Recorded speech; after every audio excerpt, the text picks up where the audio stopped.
So that's why I invited Andrew Tate to come here tonight, and he joins me now live. So, Andrew, well, welcome, first of all. You've come all the way from Romania to do this interview. Correct. What do you hope to achieve from this interview? Why are you here? It'd be interesting to have a conversation with you. You've certainly been the subject of your own divided opinions in the world. There's a lot of people who would say some of the things you say are perhaps dangerous or toxic. So I thought you'd be a good person to speak to about this subject. I didn't know much about you before this year, and then I suddenly became very aware of you, as the world did, because, as I said earlier, you were the #1 subject searched on Google ahead of Donald Trump. Yeah. I didn't think it was even possible. Yeah. Why did you get suddenly so popular / infamous, do you think? I exploded. I certainly didn't do that with magic. I've been on the internet for a very long time. I think in the world we live in now, as the other side, the people who disagree with me, as they get more and more tyrannical in their censorships and their hate mobs, etc., as standard masculine practices are deemed toxic, I didn't put a magic spell on everybody. I managed to accumulate a large amount of affinity with the male populace across the Western world because I'm simply saying things that many men believe, think, and feel. The problem I would say is I want to play you just a clip off the top. This is from Joe Rogan, who's somebody I absolutely love. Sure. And I think it explains to me what I presume my issue with you is going to be, right? Correct. And you have absolutely got the right to try and persuade me otherwise. Sure. But Joe Rogan said this about you. My 12-year-old and my 14-year-old asked me about Andrew Tate. And my what'd you say? 14-year-old What'd you asked say? me, I said he's a legit world champion kickboxer. I go, I like him a lot. Why do you like him? And I was asking him. And they said he says a lot of funny stuff on Twitter and TikTok. He f***ed up with the misogynist stuff. Yes. Because if he didn't do that, if he just did the pro-male stuff. So I thought that was interesting because when I've gone over everything that's been at the centre of the debate about Andrew Tate, I come down with Joe Rogan in the sense that there's a lot of stuff you say I agree with. You know, I've got 3 sons in their 20s. It's not easy, actually, being a young male in the modern world. And I think a lot of the things that you say about that can resonate with them. Yeah. The problem comes with the, I don't know, 10, 20% or whatever of your output, which on the face of it appears to be blatant misogyny. And when you couple that with your massive influence and huge reach, that is why the social media companies have decided to effectively cancel you. I don't believe in cancellation. I don't believe in censorship particularly. That's why I've invited you to come on the show. But I do think a lot of the things you've said are blatant misogyny. Do you accept that?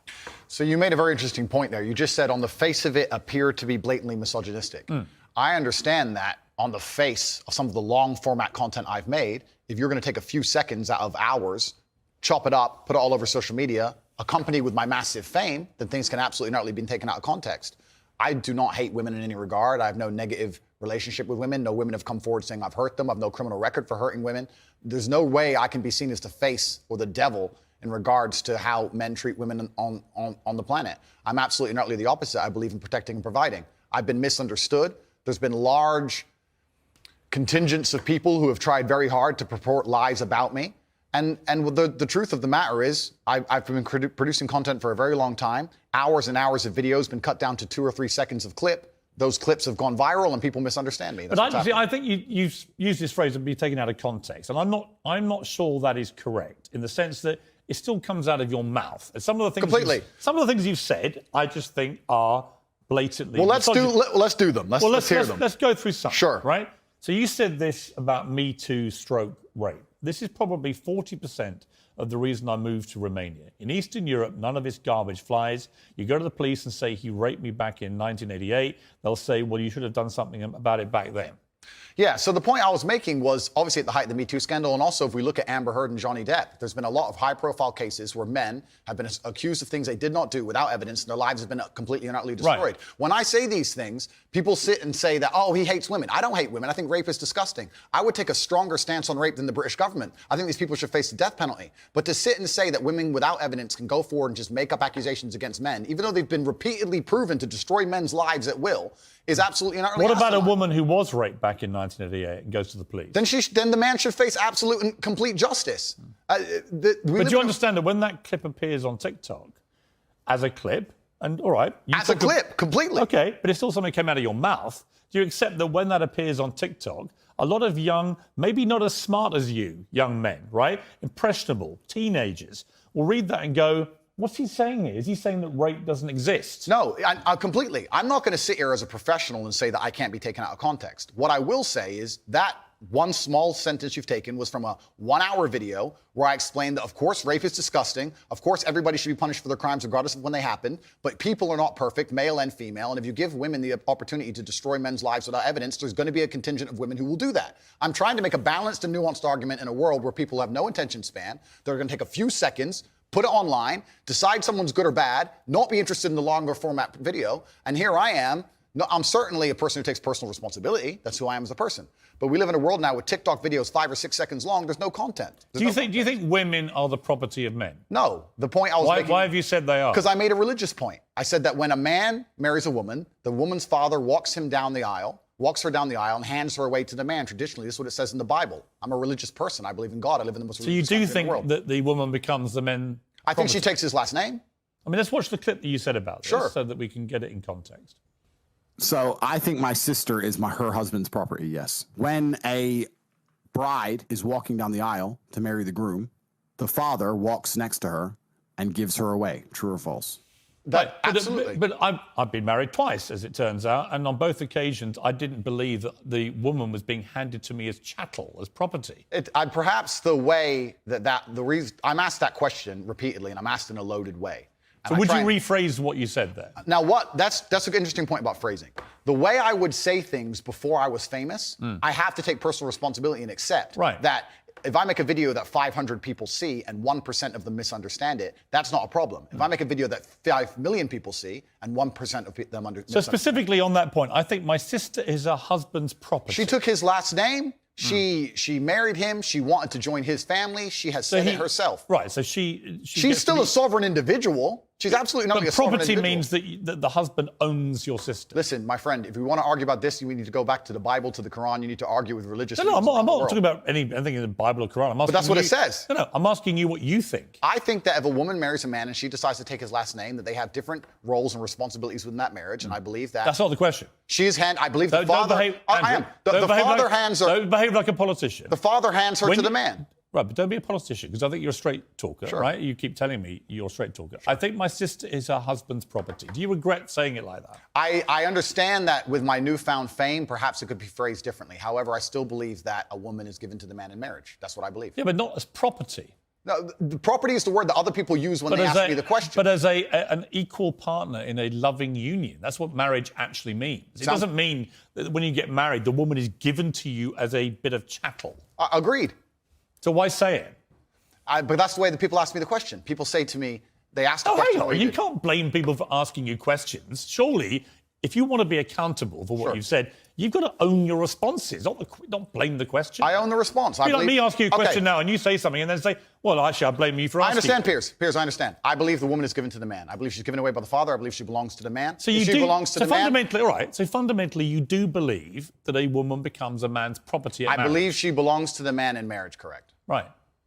I mean, see, that to me is misogyny.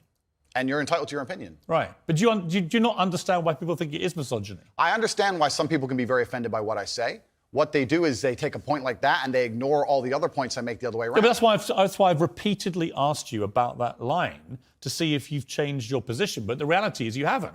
It's not about changing positions. I'm a full-grown adult and I stick by the things I say and I'm responsible for them. Which, by the way, is fine. Absolutely. But what you did say at the start of this little exchange, you said, I wouldn't maybe say things the same way now that I did before I was famous. And yet, actually, you've doubled down and said exactly the same thing. On certain points. So that is what you believe. I mean, that's my point. Yes. I'm trying to work out, look, I don't know you. We've just met, right? Yeah. I'm trying to work out who Andrew Tate is and what you actually believe. I don't want to twist anything at all. Then let me make it very, very clear to the camera. I believe a woman is given to the man in marriage. I believe that. I also believe a man has a duty to protect and provide for her. I believe a man should lay down his life if something happens or his wife's life is threatened. I believe that women and children first are on the lifeboats. But I believe that men. But a man doesn't own a woman. It's not. No. It's okay. Unless they literally buy them as a slave. Well, obviously, we're not talking about that. We're talking about religious, biblical marriage. We're talking about something else. Yeah, but I'm a Christian. I don't believe that I own my wife. Do you believe your wife was given away to you when she took your last name? I believe that there is a process where a father traditionally walks his daughter down the aisle and hands his daughter to this man and they stand there and become a union of two loving people agree. in a partnership. No, there's no ownership involved. I didn't say He's not selling her. The father of the bride isn't selling his daughter. No, absolutely. That's what property means. She becomes a member like of your house, family. is it? I think we're arguing over semantics. We're not, though, because fundamentally, I don't believe a man owns a woman. You do. Well, I don't think a man owns any sovereign individual. I don't think we live in the world of slavery. I don't own any men or any woman. Right. Nobody owns When you anybody. use phrases like property, that's what you imply. I understand. And so my point again is, you're a smart guy, right? Correct, There's no denying that. You're smart, you're a good talker. I've seen a lot of the stuff. But what I don't think you quite fully understand. No, I understand is that very well, when Piers. young, impressionable people I understand who that are very not well. as smart see things like, I think my sister is her husband's property, yes, and you've just reaffirmed that belief. They think that they have the right to own women. I understand that very well, Piers. Which That's is why people think you're a misogynist. Completely. I understand all of this very well, which is why when you're saying I was backtracking, I'm not. Do you have any regret, though, over the way you phrase this stuff? Well, this is the point I was trying to make. The point I'm trying to make is when I was not nearly as famous and I was making long format content, I was not sitting there anticipating I'd become the most Googled man on the planet and that a few seconds could be taken out of context. That was not my anticipation. No, but it's I still didn't what you plan. believed. It's what you believe now. So what's the difference? It's not about, you're asking me, you're saying that young people who are If impressionable. you said to me, look, Piers, honestly, I've had time to think about this and I wish I hadn't said it, I don't believe that. That's one thing. Actually, you've said the opposite. You said, actually, that's what I think, yeah. I think that when a... So it doesn't really matter whether you recorded it when you're famous or not famous. It's what you actually believe, right? I believe that a man has a duty to protect and provide for a woman.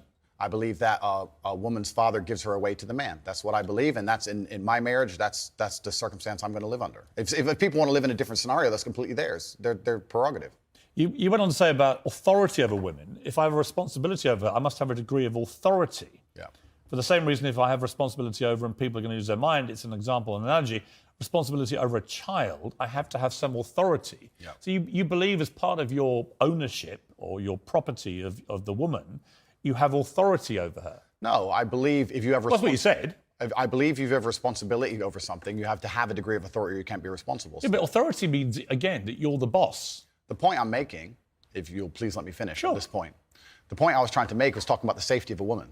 She was walking alone at night, and I was saying, well, I wouldn't let my woman walk alone at night. And they said, well, you're not in charge of her. You don't get to decide what she does. I said, I understand, but if I'm responsible for her safety, and I'm the person who's burdened with making sure she is safe, I have to have the authority to say, don't put yourself in unsafe situations. The two things are linked. Well, you don't have authority. You have to say to the woman you're with, I don't think you should, but ultimately... If she decides, then I can't force her. Right, Of so course. authority implies that you have the ability... No, authority believes, the authority implies that I have the moral right to sit and say that that's an irresponsible thing to do and I'm responsible for That's not what authority means. Well, I'm not going to, if you think I'm going to lock somebody up in their room, is that what you're implying? No, I don't think you know what authority means. I know what it means. I'm saying that if You just said a different description of what authority if means. I have responsibility for her safety, then I have to have the authority to tell her not to do unsafe Yeah, things. but authority means that you have some form of control over this woman.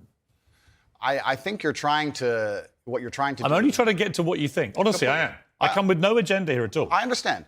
And I'm explaining very, very clearly.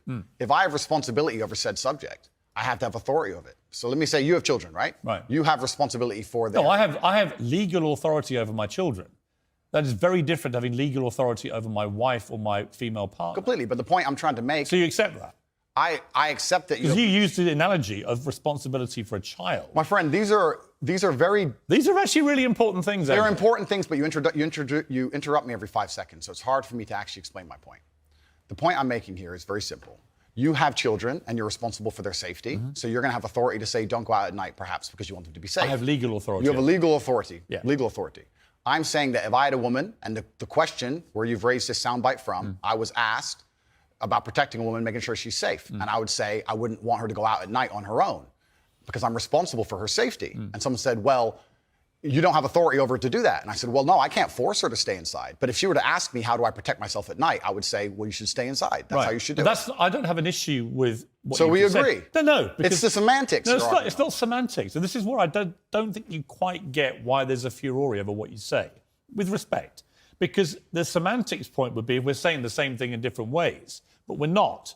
I'm saying to you that when you say I have to have some authority over a woman, I say to you, you have no right to any authority over a woman. You do over a child if it's your child, because you are the legal appointed guardian of that child. Understood. You're not a legally appointed guardian or authority over your wife or female partner. Legally appointed, absolutely not. I agree. However, when it comes to things like personal responsibility or personal safety, men, largely by society, are accepted. We're the protectors and providers. We can sit here and pretend that in the world we live in, if me and my wife were walking down the street and men were to come up and try and attack us, I wouldn't be the one fighting. But we both know in reality I would. Right. I have a degree of responsibility to protect her. So if I have a degree of responsibility to protect her physically, then the point I'm trying to make is I will do my best to make sure she's never putting herself in unsafe Do you wish situations. you hadn't used the word authority, Andrew? The authority is something that she would give to me.